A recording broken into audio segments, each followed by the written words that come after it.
The Prime Initiative. Good morning, Los Angeles. So, you come across certain people in your life that leave footprints, right? They leave a carbon copy of themselves within you. It really does depend on their actions, depends where you are in life. But these people we like to remember as trailblazers. We like to think of them as people who kind of set the pathway for others, right? I've spoken about some of them in the past. For example, you have Hector Bravo, who covers the corruption, nepotism, all this nonsense in CDCR, California Department of Corrections and Rehabilitation. You have people like Marlon Marache, who deals on the internal affairs side, also helps out officers in the LAPD area. You got Ken Roybal, who also helps out applicants that want to get into Los Angeles Police Department. You have the one and only CC Woods, very powerful, very energetic, a firecracker of a investigative journalist who runs the current report and also exposes all the corruption within police departments and the political side of California. There's numerous amounts of people who take their time to give you not only the news, but expose the people that need to be exposed and therefore helping out the victims of their bullshit. Okay. One of which, well, two of which actually, that started the whole thing. To be honest with you, it when I first talked to these two gentlemen, it propelled me to do what I'm doing as well. Okay, these two gentlemen were both law enforcement officers of prestige. Um, they had to deal with the nepotism and all the corruptive bullshit. And, just like so many law enforcement officers and first responders, not only law enforcement, first responders in general, also in the probation department, all facets of law enforcement and public safety, they get a heaping dose of corruption, especially in California, and especially if they speak up. Okay, the two that I'm referring to and that I definitely look up to because these guys, not only have I talked to them on a personal level, they have gone through a plethora of different bullshit within not only their agency, their departments, or the area where they live, but also the fallout of being a whistleblower and speaking the truth, right? These two gentlemen are not only than Trent James and Chris Awad. They used to run the Two Fired Cops podcast, right? Awesome podcast. I mean, I loved it. I was on it. Everyone that goes on it, has something to say pertaining to how they got screwed over, and they expose the corruption within law enforcement. As of late, Mr. Trent James actually and Chris Awad are back. Not too sure if it's for a limited time only, but it's good to see them both together. We're gonna join them in a video here momentarily, and they're here to again do this. So it's the same thing: expose the corruption, expose the political bullshit. This one especially hits hard because just like I said in the other videos in the past, you don't fuck with kids, you don't fuck with animals. Okay, again, kids and animals are the epitome of innocence, right?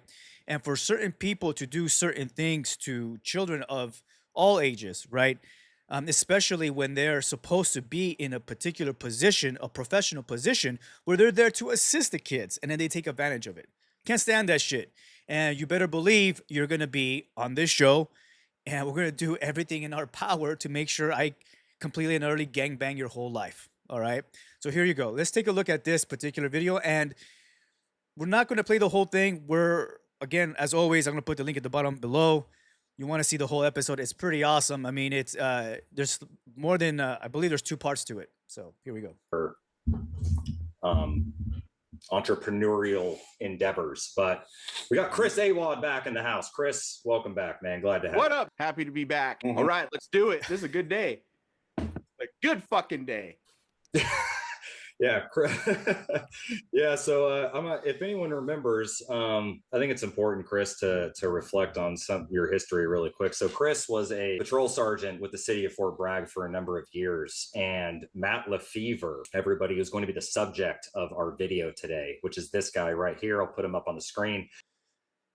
I want everyone to take a look at this piece of shit. All right, we're gonna make you famous. You know, this. I'm gonna let Trent talk about it, but just take a good look at this guy. Doesn't he have one of those punchable faces, right? Weak Matt ass Lefevre mustache. is a quote unquote journalist. And I use that term very loosely with most people that write in the county for the county of Mendocino, but him specifically, he wrote an article about Chris Awad a little while back that got published in a few different places, one of which is the Redheaded Black Belt, which is a news media outlet ran by somebody named Kim Kemp. And she's incredibly culpable for a lot of things that we're going to get into. But she republished his article. He did zero fact checking. He does not adhere to journalism ethics, standards, or practices in any regard. And also, this guy, this case is important too, because he is a public figure in Mendocino County in the North Bay area. He also writes for the San Francisco Gate, and I'm going to get into them shortly. But also, most notably, he is a teacher at Ukiah High School, where he is around young children, which is going to be incredibly important when we get into what he's done, right? But yeah, that's the other reason why Chris is joining us here today for some proof that the karmic wheel comes around when you write some shitty, unfactually correct, untrue, slanderous articles about people.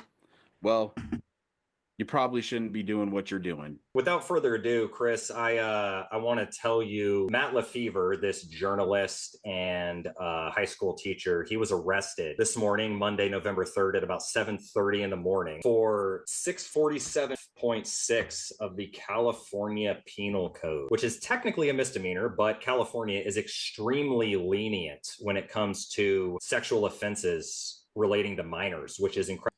Isn't that ridiculous?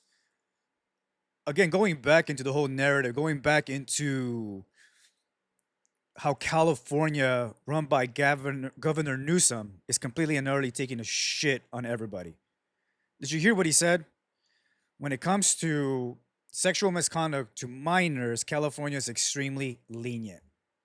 How is that even a fucking thing, right? Incredibly disturbing, and it always has been. However, that code specifically that he was charged with stipulates it makes it a crime to engage in conduct motivated by an unnatural or abnormal sexual interest that would likely annoy or molest a minor under the age of 18 years old. If you're convicted of this, it can give you potentially, it says a lifetime sex offender registration, but I think it might be limited if it's a misdemeanor to a 10-year registration requirement as a sex offender in the state of California. So Chris, I want to tell you a story real quick, bro, before we get into all this. Mm-hmm. Everybody listening, this is like Christmas morning for me too. I'm not going to lie. This is very personal for me this time around.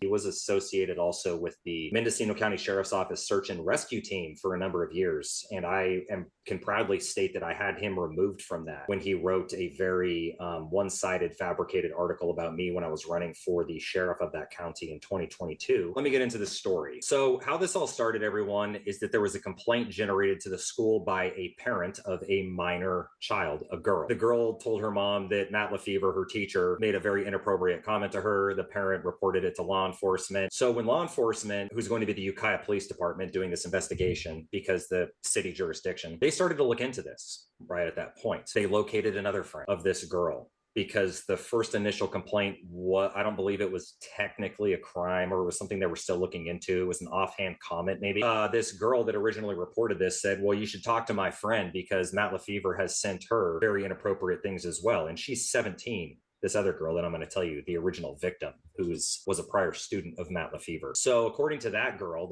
the first victim, she had a Snapchat account. I don't know who contacted who first. I believe he contacted her. I'm not really sure, but either way, it doesn't matter. He's 35 years old. 37, actually. He's 37? Now, maybe at the time he was 35. Okay.